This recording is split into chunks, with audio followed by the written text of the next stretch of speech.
Hey les bambins, j'espère que vous allez bien, en tout cas moi ça va nickel. On se retrouve aujourd'hui pour une nouvelle vidéo sur trois championnats différents, la Ligue 1, la Première Ligue et la Bundesliga. On commence à en avoir l'habitude, entre le 3 et le 6 novembre, il y a 12 matchs à analyser ensemble qui sont les suivants. En Ligue 1, le Paris Saint-Germain contre Montpellier, Lorient contre Lens, Marseille contre Lille, une très belle affiche, et Nice contre Rennes, le match du dimanche soir. On poursuit avec la Première Ligue, avec Fulham contre Manchester United, un des matchs de la peur pour Manchester United qui continue à descendre tranquillement mais sûrement. Newcastle contre Arsenal, un des matchs au sommet. Luton contre Liverpool et enfin Tottenham contre Chelsea, le match du 6 novembre. Et pour finir en Allemagne, l'Union Berlin contre Francfort, Hoffenheim contre Leverkusen, Dortmund contre le Bayern de Munich, un des gros classiques de la Bundesliga, et Heidenheim contre Stuttgart. L'équipe surprise du début de saison, n'hésitez pas à venir nous rejoindre sur le site VIP et les réseaux sociaux, tout est à l'écran et en description. N'oubliez surtout pas de mettre vos pronostics, vos critiques, positives ou négatives, cela fait avancer la chaîne. Le petit pouce qui va bien pour faire monter la vidéo le plus haut possible et affoler les algorithmes. Et surtout, n'oubliez pas de vous abonner, on est au-delà des 15 000, c'est magnifique. Et on attaque avec la Ligue 1 et le classement. Premier actuellement Nice avec 22 points. Deuxième le Paris Saint-Germain qui est en train de remonter tranquillement mais sûrement, qui n'a qu'un point de retard et qui a 21 points. Troisième Monaco avec 20 unités. Quatrième Lille avec 18 points. Cinquième Reims avec 17. Et sixième Brest avec 15. En fin de classement, Lyon est dernier mais avec un match en retard avec seulement 3 petits points. C'est la seule équipe qui n'a pas encore gagné un seul match. 17e Clermont avec 5 unités. Et 16e est barragiste Metz avec 9 points. Et on attaque avec le Paris Saint-Germain contre Montpellier qui se jouera le vendredi 3 novembre. Les Parisiens sont seconds, ils viennent une fois de plus de s'imposer à l'extérieur, c'était à Brest, mais ça a été très compliqué avec un doublé de Mbappé qui tient comme d'habitude à bout de bras le Paris Saint-Germain. Les Parisiens restent sur une série très intéressante de 4 victoires consécutives depuis le naufrage à Newcastle. Ils n'ont plus perdu et ont gagné donc leurs 4 rencontres, s'imposant à Rennes, à Brest et gagnant à domicile contre Strasbourg et l'AC Milan en Champions League. Et point très intéressant, ils ont marqué à chaque fois 3 buts. Donc leur attaque tourne à plein régime. Ils vont espérer continuer contre Montpellier. Ils vont peut-être faire un tout petit turnover car ils jouent la Champions League la semaine d'après. Ils vont jouer contre Montpellier qui est actuellement 11e. Ils n'ont que 2 points sur le barragiste Metz. Ils restent sur une victoire tout de même sur Toulouse sur les 3 dernières rencontres. C'est 2 victoires et une seule défaite. La défaite était contre Nantes. Ils ne sont pas si mal que ça car sur les 5 derniers matchs, ils n'ont perdu donc qu'à une seule reprise et ont fait 2 matchs nuls et donc 2 victoires. C'est une équipe qui est plutôt irrégulière et qui a tendance à faire beaucoup de partage de points.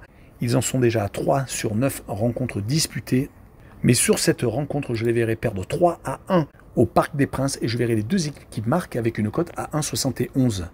Et on enchaîne avec Lorient contre Lens. Les Lorientais sont 15e alors que les Lensois continuent à monter tranquillement mais sûrement. Ils sont actuellement 10e avec 12 unités. Mais ce qui est vraiment le plus impressionnant, c'est qu'ils n'ont plus perdu depuis leur match nul à Séville en Champions League. Ils sont actuellement sur 8 matchs sans défaite. Ils ont gagné par contre seulement qu'à 4 reprises et 4 matchs nuls qui leur permet malheureusement de ne pas monter aussi haut qu'ils le voudraient. Ils ont fait sur les 4 derniers matchs 3 partages de points contre Lille à la maison, contre Le Havre à l'extérieur. Et ils ont été accrochés par le PSV Eindhoven lors de la 3e journée de Champions League. Ils ont tout de même réussi à garder leur invincibilité dans cette phase de groupe. Ils vont espérer s'imposer à Lorient qui de son côté vient de perdre à Reims, qui avait redressé la barre avec une victoire contre Rennes. Ils restaient même sur 2 matchs sans défaite car ils avaient réussi à faire 3 buts partout à Lyon. Mais ils prennent beaucoup trop de buts. Les 5 buts encaissés contre Nantes et les 3 contre Montpellier ont fait énormément de mal dans les têtes. On se rappellera également qu'ils avaient perdu 3-0 contre Le Havre, un des promus. Sur cette rencontre, je verrai Lens s'imposer 1-0 donc dans le Morbihan et je verrai les deux équipes qui ne marquent pas avec une cote très intéressante à 2,01. Et on enchaîne avec Marseille contre Lille, une très grosse affiche ultra importante pour les deux clubs. Les Lillois sont actuellement 4e en embuscade derrière le trio de tête. Ils n'ont que 2 points de retard sur Monaco, alors que Marseille est actuellement 9e avec seulement 12 points. S'ils gagnaient, ils ne reviendraient qu'à 3 points de Lille, mais c'est déjà beaucoup trop. Certes, ils ont un match en retard, car rappelons-le, le match de la semaine dernière contre Lyon a été annulé à cause d'incidents autour du Vélodrome, caillassant le bus des joueurs lyonnais. Le match a donc été reporté à une date ultérieure. Les Phocéens vont essayer de surfer sur les deux bons matchs faits à la maison contre le Havre juste avant la trêve internationale et contre l'AEK Athènes en Europa League. Ils avaient malheureusement eu des mauvais résultats à l'extérieur, perdant 3 de leurs 4 derniers matchs à Paris, à Monaco et à Nice. On notera que les Marseillais n'ont pas encore perdu pour l'instant chez eux, faisant victoire contre Reims, Brest, Le Havre et l'AEK Athènes et faisant match nul contre Toulouse et Brighton en Europa League. Du côté de Lille, 3 victoires consécutives, toutes compétitions confondues, contre Brest et contre Monaco en championnat, très importantes en plus sans prendre de but. Ils avaient également gagné en Europa League conférence contre le Slovan Bratislava. Ils restent également sur une série très intéressante de 6 matchs sans défaite, toutes compétitions confondues. Leur dernier revers était à la maison contre Reims. À l'extérieur, ils ont tendance à être très solides. Même s'ils font beaucoup de partage de points, leur dernière défaite remontée à un déplacement à Lorient, c'était le 27 août. Mais sur cette rencontre, je verrais bien les Marseillais s'imposer 2-1, peut-être au mental, avec le draw no bet et le pari remboursé si match nul, avec une cote à 1,57. Et on finira avec Nice contre Rennes. Les leaders Nice sont actuellement sur une série incroyable. Ils gagnent quasiment tous leurs matchs avec un but d'écart. Il n'y a pas besoin de plus pour gagner. Ils restent sur les 5 derniers matchs, toutes compétitions confondues, sur 4 succès, 1-0 et un 0-0 contre Brest. On rappellera qu'ils ont réussi la très belle opération de gagner à Paris, de gagner à Monaco et de battre également Marseille.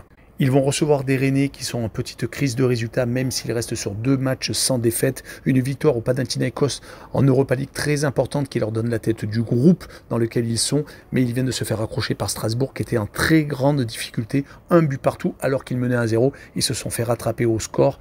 Leurs 3 défaites qu'ils avaient mis dans le rouge au niveau de leurs résultats contre Villarreal, contre le Paris Saint-Germain et Lorient sont à oublier. Espérons pour eux qu'ils vont réussir un bon résultat à l'Alliance Riviera. En tout cas, sur ce match-là, je verrai bien un partage de points, un but partout, mais je verrai Nice légèrement favori avec le home no bet et le match non remboursé. 6 victoires des Azuréens à la maison, une cote à 1,80.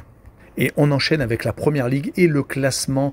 Le premier est pour l'instant Tottenham avec 26 points, 8 victoires et 2 matchs nuls, 0 défaite, comme Arsenal qui est d'ailleurs second avec 24 points, à égalité avec Manchester City qui a pour l'instant déjà perdu 2 rencontres, ce qui est assez rare en 10 rencontres disputées, mais ils sont à égalité avec les Gunners. 4e Liverpool avec 23 points, 5e Aston Villa avec 22, donc tout est regroupé, les 5 premiers sont en 4 points, et 6e Newcastle avec 17 qui est légèrement décroché.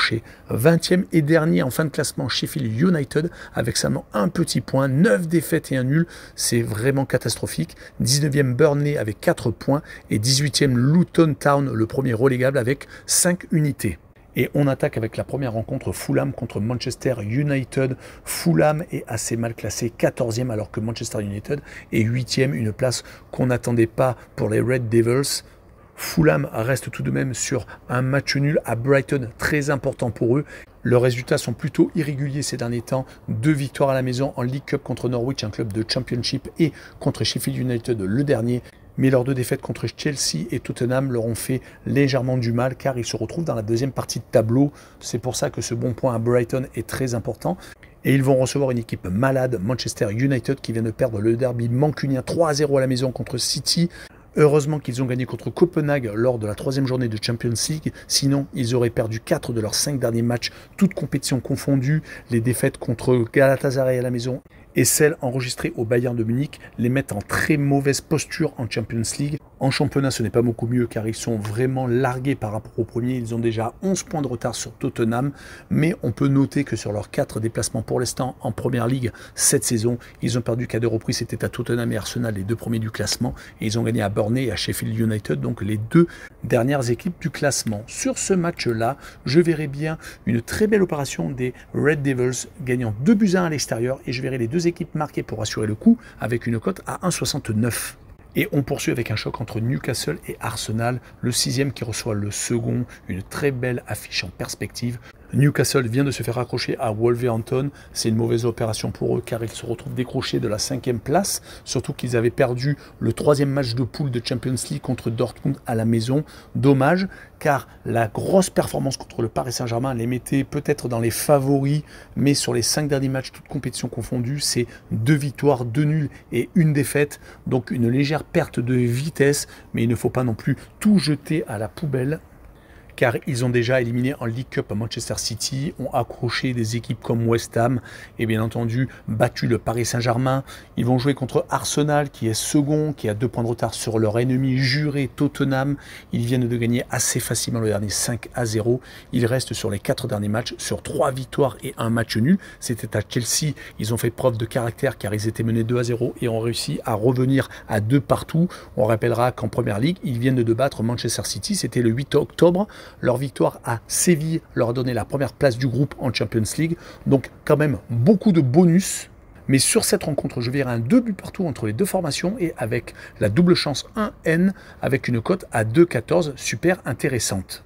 On enchaîne avec Luton Town contre Liverpool, une rencontre assez déséquilibrée car Luton Town est actuellement 18e avec seulement 5 points alors que Liverpool est 4e et à 3 points du premier. Les Reds font actuellement une très belle saison, avec Klopp on en a l'habitude. La saison dernière c'était plus compliqué, d'ailleurs ils ont loupé la Champions League, ils font la Ligue Europa, ils seront bien entendu le favori ultime de cette compétition. Sur les 5 derniers matchs, toutes compétitions confondues, c'est 4 victoires et un match nul. 2 en Europa League contre l'Union Saint-Gilloise et contre Toulouse, 5-1. Et en championnat, c'est 2 victoires à la maison contre Everton et Nottingham Forest, des équipes qu'ils avaient tendance à battre assez souvent. Everton, c'était dans le derby de la Mersey, donc c'était presque normal. Et le 2 buts partout à Brighton a été tout de même assez intense. En tout cas, Liverpool, sur les 5 derniers déplacements, c'est 3 victoires, 1 nul et une seule défaite. C'était à Tottenham, mais c'était un match assez particulier car il y a eu beaucoup d'expulsions. Ils ont pris un but dans les arrêts de jeu. Du côté de Luton, par contre, c'est très compliqué. Le promu ne gagne pas. Ils n'ont gagné qu'une seule fois, c'était à Everton. Sinon, les seuls points qu'ils ont pris, c'est limite qu'à l'extérieur. Ils ont fait 2 buts partout contre Nottingham Forest le 21 octobre. Sinon, c'est 3 défaites sur les 4 derniers matchs contre Aston Villa, Tottenham et Burnley. Ils ont vraiment du mal à apprendre au haut niveau et ils vont jouer en plus contre Liverpool. Donc, je les vois sur ce match-là s'incliner 3-1 et je verrai le plus de 3 buts sur le match avec une cote à 1,53. Et on finira par Tottenham contre Chelsea, le match qui clôture cette journée qui se déroulera donc le lundi 6 novembre. Tottenham est actuellement en tête. On les voyait un peu perdre de leur superbe après le départ d'Harry Kane pour le Bayern de Munich. Ils n'ont pas gagné de titre depuis donc l'arrivée de Harry Kane en tant que jeune joueur. Mais les Hotspurs bouleversent tous les pronostics avec l'arrivée de leur nouvel entraîneur australien. Ils sont actuellement en tête, gagnent quasiment tous leurs matchs. Ils ont réussi à accrocher Arsenal en début de série des 5 derniers matchs, toutes compétitions confondues. Ils viennent même de battre Liverpool, Fulham, Crystal Palace et se sont enfin imposés à Luton Town. Ils se montrent solides et réalistes en attaque. Et il va falloir continuer à en faire preuve car Chelsea se présente devant eux. Chelsea est 11e en difficulté. Ils sont dans le ventre mou et ils viennent surtout de perdre à la maison contre Brentford. Ils avaient pourtant fait une très belle opération en faisant match nul contre Arsenal qui confirmait les bons résultats. Juste avant, ils avaient enchaîné 3 victoires consécutives contre Brighton, Fulham et Burnley. Mais malheureusement, ils viennent de rechuter et sur cette rencontre, je les vois s'incliner 2-1. Assez courtement, mais avec Tottenham qui marque le plus de 1,5 buts sur le match et une cote à 1,93.